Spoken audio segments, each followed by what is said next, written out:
नमस्कार मित्रों। मैंने अक्सर देखा है कि लोग और के स्थान पर और के स्थान पर और का प्रयोग कर देते हैं और वो गलती से लिख जाते हैं, जिससे कि वाक्य का अर्थ ही समझ में नहीं आता कि इसका क्या अर्थ हुआ। वैसे तो एक मात्रा का ही फर्क है और में, लेकिन दोनों में अर्थ बहुत अलग होता है, डिफरेंट होता है। और का अर्थ होता है दिशा, किसी की तरफ, डायरेक्शन की बात करते हैं, कहते हैं और, उस ओर, इस ओर। तो और का अर्थ होता है तरफ, दिशा। और का मतलब होता है तथा, व।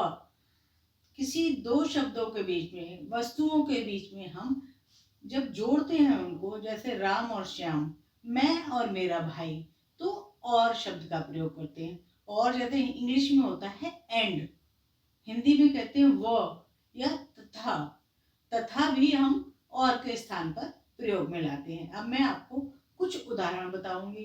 उन उदाहरण को देख के आप अच्छी तरह समझ जाएंगे और का फर्क।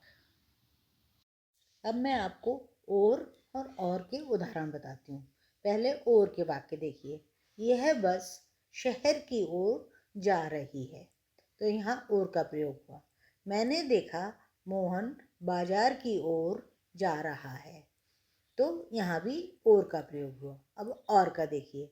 मैं और मेरा भाई एक ही स्कूल में पढ़ते हैं, तो यहाँ मैं और मेरा भाई, तो यहाँ बीच में हमने और लगाया।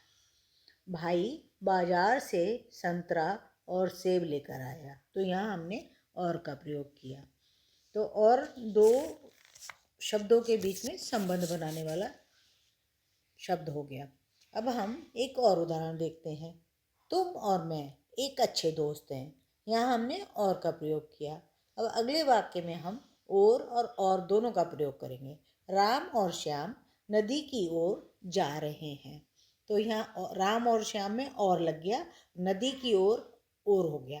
तो यहाँ डायरेक्शन की बात हो रही है, इंगित कर रहे हैं हम दिशा की ओर, किस दिशा में जा रहे हैं, नदी की ओर जा रहे हैं।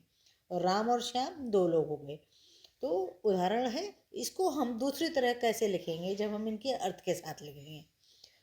राम व श्याम नदी की तरफ जा रहे हैं, क्योंकि और का मतलब तरफ होता है या डायरेक्शन होता है, और का मतलब व होता है या तथा होता है या एंड होता है। उम्मीद है आपको ये उदाहरण अच्छी तरह समझ में आ गए होंगे। थैंक यू, धन्यवाद।